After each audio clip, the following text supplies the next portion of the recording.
ছাঁচ তো দইয়েরই হয়, তরমুজের হয় নাকি? আহা, কথাটা যখন মনে হলো আর মুখ থেকে বেরিয়ে এলো, তাহলে তো নিশ্চয়ই বানাবো।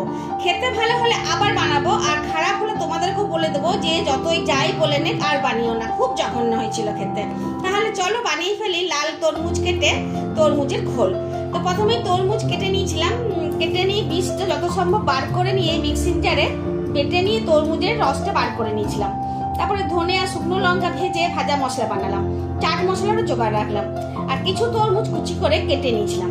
এবার দইটা দেখো ঘরে বেটেছি, কিন্তু পুরো দুধটাই দই হয়নি, ওই বসাতে গিয়ে তাড়াহুড়ো করে দিয়েছিলাম, তাই এর জন্য এর অবস্থা হয়েছে।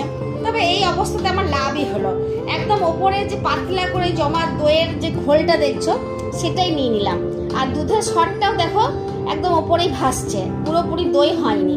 আর সামান্য সলিড দই নিয়ে মিক্সিতে গুলে নিয়েছিলাম। দইটা এবার বাটিতে ঢেলে ভাজা মশলা চাট মশলা মিলিয়ে গুলে নিলাম। এবার গ্লাসে বরফ দিয়ে বরফের ওপরে তরমুজের রস দিলাম, তরমুজের রসের উপরে টক দই মাখা দিলাম, টক দই মাখার উপরে কুচি করে কাটা তরমুজের কুচিগুলো দিলাম, তারপর তরমুজের কুচি করে কাটা তরমুজের উপরে চাট মশলা দিলাম, ভাজা মশলা দিলাম। বেশ, আমার তরমুজের ছাঁচ বলো ঘোল বলো রেডি। বুঝতে পারছি জিজ্ঞাসা করছো কেমন হয়েছে। সলিড খেতে হয়েছে বস, সলিড। তাহলে এটাকে থামস আপই দেবো, থামস ডাউন দেবো না। ভালো লাগলে সাবস্ক্রাইব করবে, ধন্যবাদ।